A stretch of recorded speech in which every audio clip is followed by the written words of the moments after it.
কুরবানি আমাদের জন্য অন্যতম শ্রেষ্ঠ একটি ইবাদত। এখন জিজ্ঞাসা হচ্ছে, কুরবানি কাদের উপর ফরজ হবে?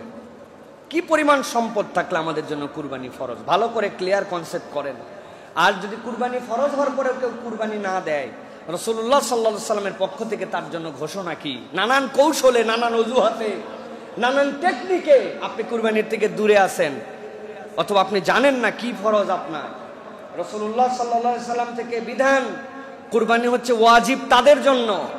কুরবানির যে 3 দিন 10, 11, 12 জিলহজ মাগরিবের আগ পর্যন্ত, এই 3 দিনে কোনো ব্যক্তির উপরে যদি যাকাতের নেশাব পরিমাণ সম্পদের মালিক হয়, রোলে এই টাকাটা তার কাছে থাকে, তাহলে তার প্রতি কুরবানি দেওয়া ওয়াজিব।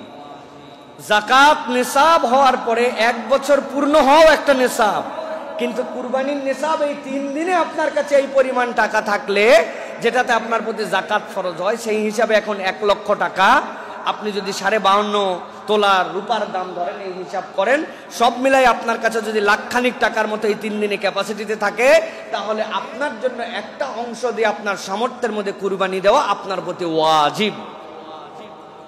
আমাদের সমাজে ছেলেরা কুরবানি অনেকে দেয়, কিন্তু মেয়েরা চিন্তা করছে ছেলেরা দিলেই বোধহয় মেয়েদের কুরবানি আদায় হয়ে যায়। উনার 20-25 ভরি সোনা আছে, যাকাত দেয়, কিন্তু কুরবানি দেয় না। স্বামীর কুরবানির সাথে উনি কুরবানিতে পার হয়ে যাচ্ছে। হবে না? আপনার কাছে যে এই পরিমাণ সম্পদ থাকে, আপনার উপর আলাদা করে কুরবানি দেওয়া ওয়াজিব, এটা আপনার জন্য দায়িত্ব। কারো প্রতি ওয়াজিব হলো, কিন্তু কোনো কৌশলে, কোনো কারণে সে বিভিন্ন কজ দেখায়, বললো না ভাই আমার দ্বারা সম্ভব না, আমি দিলাম না। নবী করিম সাল্লাল্লাহু আলাইহি ওয়াসাল্লাম বলছেন, কারোর সামর্থ্য আছে কুরবানি দেওয়ার, কিন্তু সে কুরবানি দিল না, নবী হিসাবে তাকে বলে দিলেন, ফালা ইয়াহদার মুসাল্লানা, সে যেন আমাদের ঈদগাহে নামাজ পড়তে না আসে, সে যেন অন্য জায়গায় যায়। নাউযুবিল্লাহি মিন যালিক।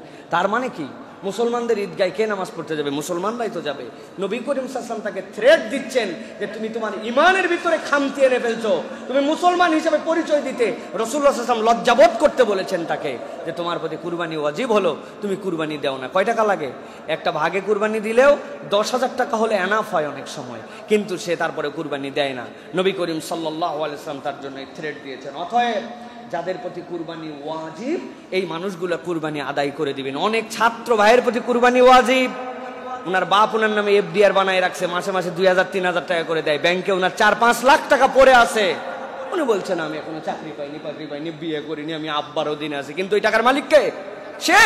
তাহলে এই টাকা যদি তার নেশাবের উপরে হয়ে যায় আর ওই 3 দিনের মধ্যে থাকে, তাহলে কুরবানিটা তার প্রতি ওয়াজিব হয়ে যাবে। কুরবানি ওয়াইড অ্যাঙ্গেল বানান, কুরবানিকে সংকীর্ণ করেন না।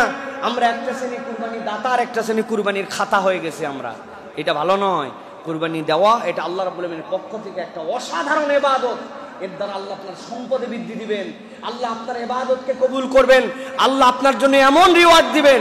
আল্লাহ তো উল্লেখ করছেন, ফাজিবিহিন আজিম বললেন কেন? আল্লাহ ইব্রাহিম আলাইহিস সালামের সুন্নাত দ্বারা বুঝালেন, এটা আপনাকে যেরকম কিয়ামত পর্যন্ত জীবিত রাখবে, আপনার আমলকে আল্লাহর কাছে এটা জীবিত করে দিবে। সুবহানাল্লাহ। অতএব কুরবানি করার জন্য আমরা মেন্টালিটি গ্রহণ করি।